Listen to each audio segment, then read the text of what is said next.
Hey guys, so today I just want to make a very quick video over here covering how you can go ahead and install the latest version of Android right now when I'm doing this video, Android Phone 2 Jelly Bean on your Samsung Galaxy Nexus smartphone.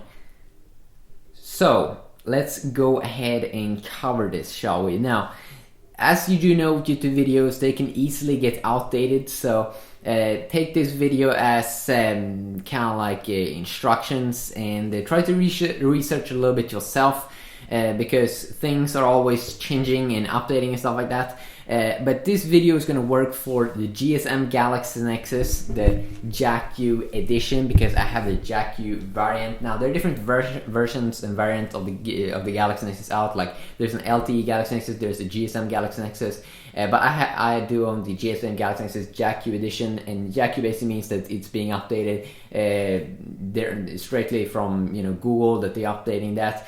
Then there also is different variants of the Galaxy Nexus out. One way where you can find out what kind of version of the Galaxy Nexus that you have is by going into Google Maps and then going to settings, and if you see JAQ, then you have the JAQ edition of the Galaxy Nexus. If you live in the States, there is a big possibility that you have the LTE Galaxy Nexus, but check that out first. And now the second thing also you want to check out is if you are rocking stock Galaxy Nexus, have you updated, have you played around with custom firmwares and stuff like that?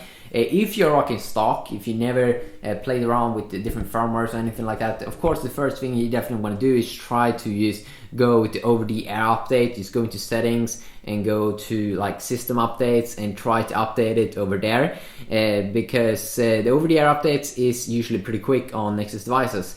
But if you have been playing around with custom firmwares and your drivers may be weird and stuff, then there is another way, and then there's another awesome way you can still install the latest version, but you may have problem with drivers. Now also, if you're rocking on stock and the over-the-air update doesn't work, you can download Nexus images. You can just go ahead and Google for Nexus images, and then you can just put that Nexus image for you of course need to download the correct Nexus image, because as you do know, and as I said earlier, there is LTE Galaxy Nexus, there's a GSM Galaxy Nexus. You need to download the correct image, so you need to find out what kind of variant of the Galaxy Nexus that you have.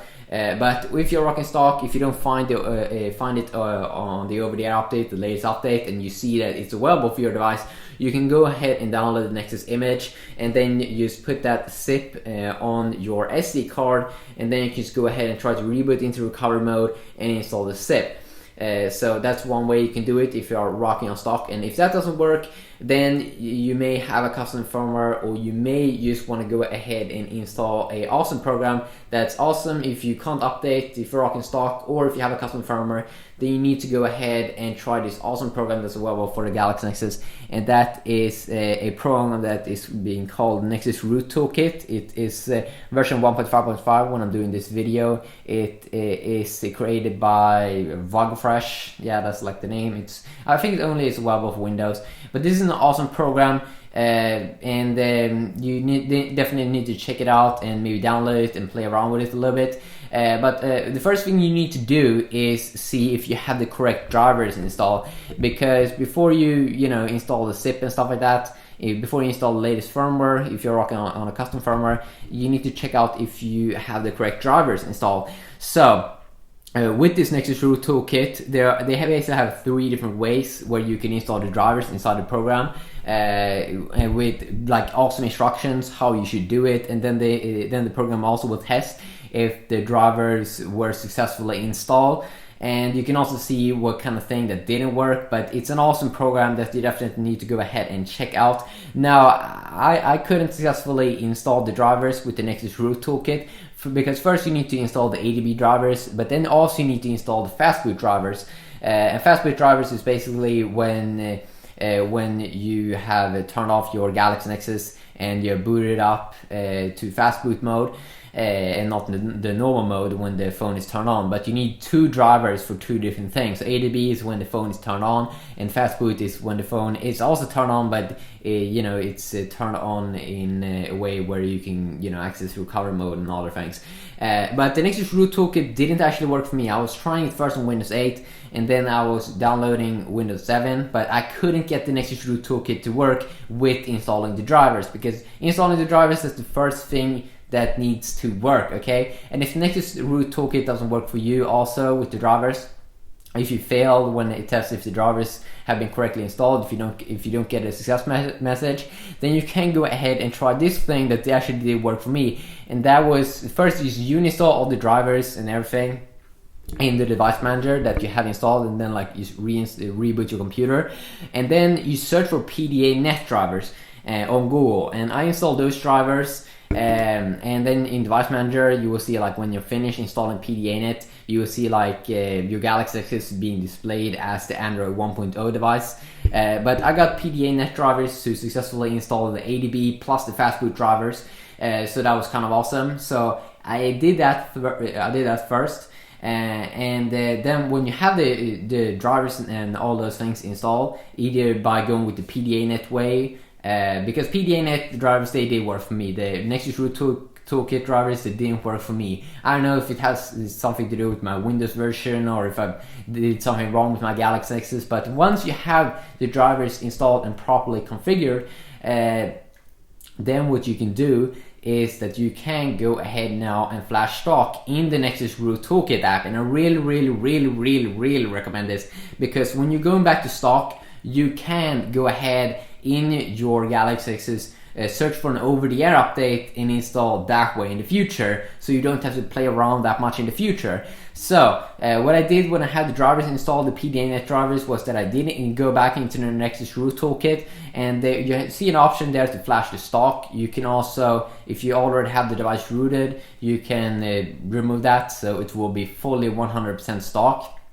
But I did that, so I went from Android 4.1.0 to Android 4.1.1, and also I did see that there was a new version of Android out, Android 4.2, but it wasn't available when I did flash the stock. So what I did was, when it successfully had installed Android 4.1.1, the Nexus root toolkit, and it has very good instructions, this program. You will see everything, the program will tell you each time, during the installation process, every time what it's doing, when it's rebooting your Galaxy Nexus and all those things. So when the drivers were properly, or when it successfully had flashed the stock Android 4.1.1, what I did on my Galaxy Nexus, and what you also should do if you do know that there's a later version of Android available for your Galaxy Nexus variant, is you want to go into the settings and you search for system update. And that was what I did. I was rocking Android 4.1.1, but I did do a system search for new updates in the settings. And then I did see that there was a over-the-air update, Android 4.2 Jelly Bean, which is the latest version of Android when I'm doing this video. And so you don't get confused, Android 4.1 and Android 4.2, they are both being called Jelly Bean. Android 4.0, that was ICS. But I got this over-the-air update that was like 80 megabytes, so I downloaded that and it successfully installed that. So that is pretty awesome. Also, what you should know, after you've installed the PDA-net drivers, or if the PDA-net drivers didn't work, I really recommend that you first try in the Nexus root toolkit app to install the drivers. But once you successfully have installed the drivers, you don't want to, let's say you don't want to use the Nexus root toolkit to flash the stock, you can also try to go ahead and download the Nexus images, as I said earlier, and be sure that you download the correct Nexus image. And it's very easy to follow if you do know if you're rocking the JAQ variant or like Meguro variant of the Galaxy Nexus, or the LTE variant. It's not that hard, and if it's hard, maybe you should try to see if you can get help in another way or something. But my point with this kind of video is that I want you to research a little bit yourself, because there's so many different ways you can go ahead and do this. But I like people that can problem solve a little bit themselves, but I also like to help people. That's why I'm doing this video. But after you install the drivers, you can, as I said, go ahead and if you don't want to use Nexus root toolkit, you can try to download the Nexus images, because Android, of course, they have an awesome page for that. They'll put like in the description. And after you install the zip image, you put those things on the SD card, reboot into recovery. If you don't know how to reboot into recovery, it's basically you turn your device off, then you hold in the power key plus the volume up and volume down key, and then you will get into fastboot mode. And then by using volume up and down, you can toggle different modes, and then you'll see recovery mode, and then you just push the power button, and then it will, you know, enter recovery mode. And over there you can try to install the zip, and hopefully it will work. And now if you get any problems, you can leave me a comment in the description below, or in the comment section down below. But hopefully this video have helped at least someone to now enjoy a new nice Android 4.2 Jelly Bean experience on your Galaxy Nexus. I'm doing this video mostly because I have some problems myself, and I'm pretty sure that this video can at least help one person, and if it does, then I'm happy. Okay, so yeah, you just have an awesome day right now, and I'll see you all in the next video. Yeah, bye bye.